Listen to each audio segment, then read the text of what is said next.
not guilty on all charges in the shooting death of 23-year-old Seville Smith. I want to go out to Fox 6's AJ Bayapor outside the Milwaukee County Courthouse. We just heard the DA say this was a unique case. This is a case that hasn't happened in Milwaukee in decades. Ben, this is an extremely rare case. We were just upstairs with District Attorney Chisholm, and we try to go back. When's the last time a Milwaukee police officer was charged with homicide?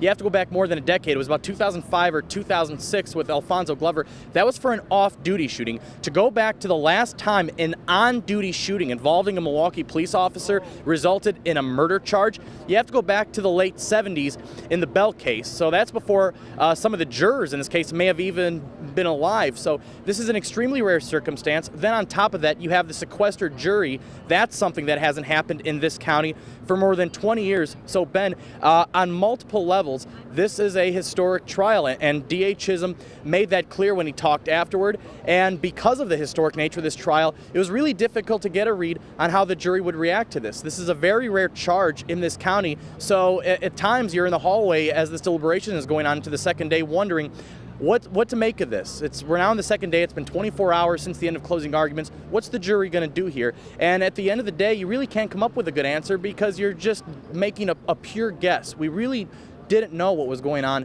in that jury room because this is such a rare circumstance. AJ, I know that you have been in the courtroom for this trial all week long. The jury selection began Monday of last week. It's been a little more than a week now. A very emotional trial. The first time that we ever saw the body camera footage. Talk more about that. And it's not just Dominique Heaggan-Brown's body camera footage. It's also the footage from the officer that was with him that afternoon.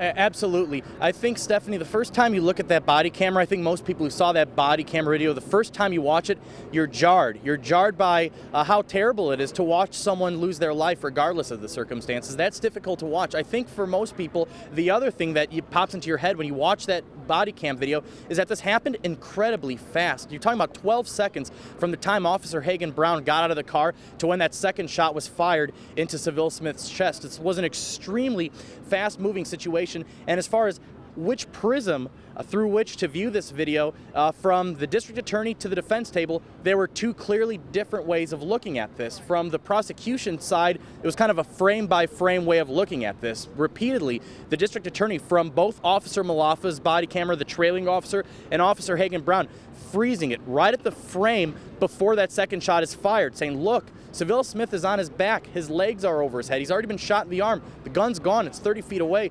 To fire that second shot was clearly first-degree reckless homicide. But then from the defense's table, and presumably the way the jury looked at this, acquitting on all charges, yeah, it's easy to stop it on a single frame, but Dominique Heaggan-Brown did not have the luxury of stopping it at a frame. This was 1.69 seconds between shots, and upstairs in the DA's office, DA John Chisholm said that, look, when I decided to charge here, and that wasn't an easy decision, but when I decided to bring the charges in this case, first-degree reckless homicide charges no less, I had to determine what had changed, and the facts had changed considerably. The first shot was lawful. There was a gun in Smith's hand. He was standing and facing the officer. When the second shot was fired, he was on his back. The gun was no longer there.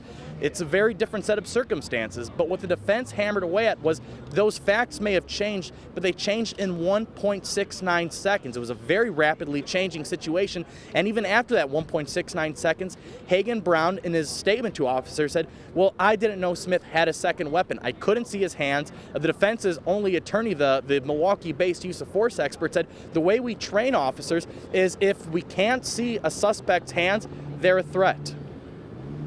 AJ Bayapor live outside the county courthouse. Thank you so much.